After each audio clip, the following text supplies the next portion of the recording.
अस्सलाम वालेकुम students, welcome to ME foundation school. आज हम क्लास 9 की इंग्लिश की बुक की पोएम द डैफोडिल्स को पढ़ेंगे। सबसे पहले इंट्रोडक्शन लेते हैं पोइट का। This poem is written by the famous English poet William Wordsworth. ये नज़म मशहूर इंग्लिश शायर विलियम वर्ड्सवर्थ ने लिखी है। He was born in the beautiful lake district of England. ये इंग्लैंड में एक बहुत ही खूबसूरत लेक डिस्ट्रिक्ट में पैदा हुए इन द ईयर ऑफ 1770, और ये 1770 में पैदा हुआ। He used to spend much time, वो अपना ज़्यादातर वक्त गुजारते थे इंजॉइंग, लुत्फानंदोज होते हुए, द ब्यूटी ऑफ फ्लावर्स, फूलों की खूबसूरती से, बर्ड्स, परिंदों की, लेक, झीलों की, रिवर्स, दरियाओं की, रॉक्स, पहाड़ों की, एंड ट्रीज, और बहुत से दरख्तों की। He started a new kind of poetry, उन्होंने एक नई तरह की शायरी लिखना शुरू की, रिटन इन सिंपल वर्ड्स, जो कि बहुत ही सादा अल्फाज में थी, अबाउट नेचुरल ऑब्जेक्ट्स, जो कि कुदरती चीज़ों के बारे में थी, एंड सिंपल कंट्री पीपल, और सादा देहाती लोगों के बारे में। ही डायड इन 1850, वो 1850 में इंतकाल कर गए। So students, this poem is about daffodils. Daffodils यानी नरगिस के फूल। The daffodils is a lovely flower.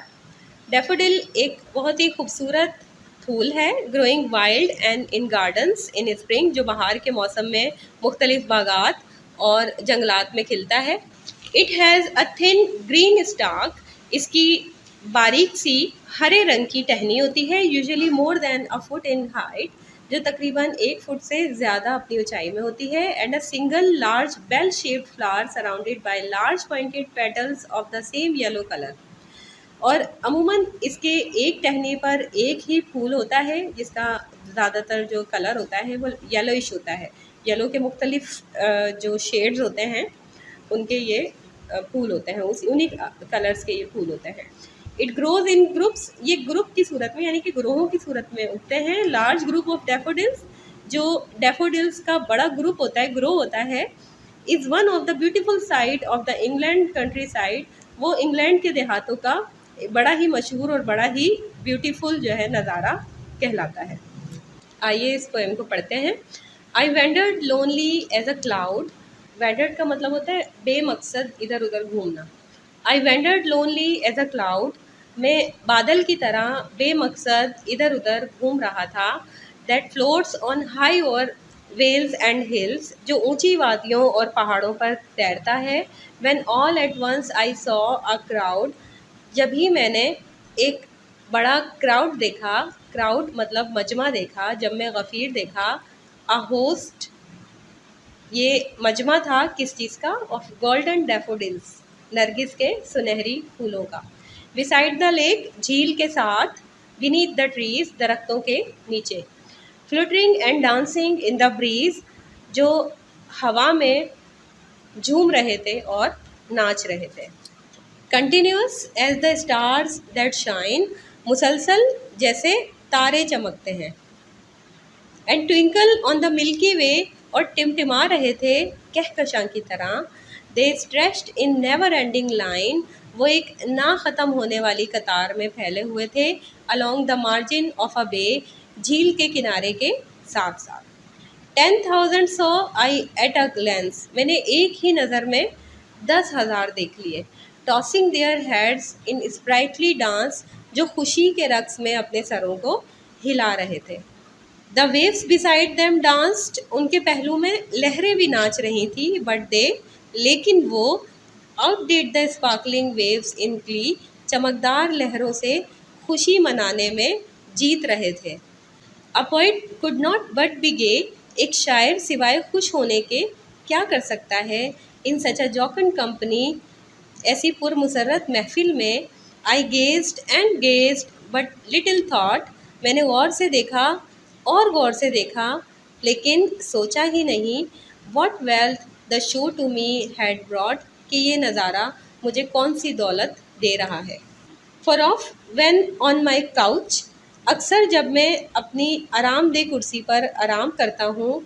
In vacant और इन पेंसिव मूड, खाली जहन से या गहरी सोच से। They flash upon that inward eye, वो मेरी अंदरूनी आँख में रोशन हो जाते हैं।